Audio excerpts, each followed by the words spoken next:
Bagaimana perkembangan kasus pemerkosaan WNA asal Brazil di Bali? Kami sudah terhubung dengan Kapolres Denpasar, ada Kombes Pol Bambang Yugo Pamungkas. Selamat sore Pak Bambang. Pak Bambang bisa dijelaskan kembali kepada pemirsa BTV bagaimana kemudian kronologi pemerkosaan dan juga bagaimana kemudian polisi akhirnya bisa mengetahui kasus ini?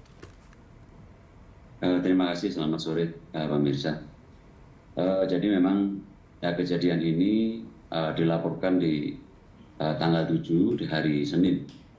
Kemudian sebenarnya kejadian ini terjadi yaitu di tanggal 6 Agustus 2023 kurang lebih pukul 04.00 dengan pukul 5.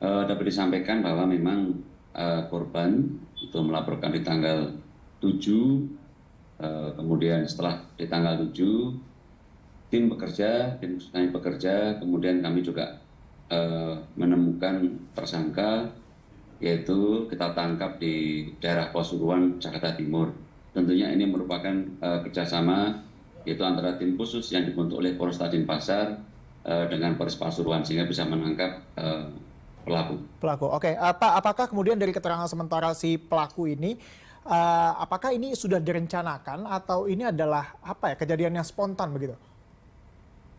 Jadi kejadian awalnya bermula pada saat memang pelaku mendapat pesanan di mana pesanan ini dari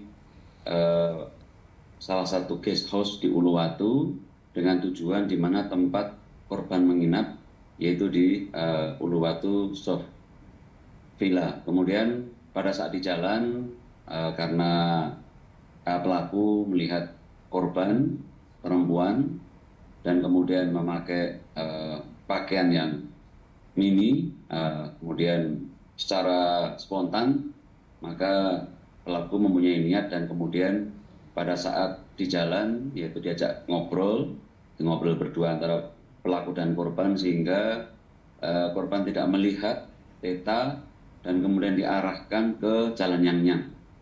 Kurang lebih begitu.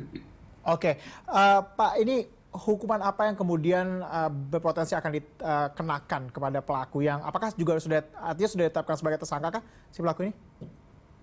Pelaku sudah kita tetapkan sebagai tersangka dan pasal yang kita kenakan yaitu tindak pidana pemerkosaan dan atau tindak pidana kekerasan seksual sebagaimana dimaksud pasal 285 KUHP dan atau pasal 6 huruf A Undang-Undang Nomor 12 Tahun 2022. Dengan ancaman hukuman di 285 KUHP itu ada 12 tahun, kemudian di kekerasan seksual sesuai dengan pasal 6 huruf A Undang-Undang 12 tahun 2020. Dua itu 4 tahun dan 50 juta. Pak, kita beralih ke kondisi korban. Saat ini kondisi korban bagaimana? Kemudian langkah-langkah apa saja yang dilakukan untuk setidaknya memulihkan begitu kondisi psikologi dari si korban ini? Terima kasih. Jadi memang sewaktu kita mendapat laporan, kita langsung melakukan pendampingan, yaitu dari psikologi utamanya supaya yang bersangkutan bisa kembali seperti ya normal lah begitu. Dan sementara alhamdulillah memang setelah dilakukan pendampingan, maka si korban sekarang sudah bisa kondisi sudah baik-baik aja seperti semula.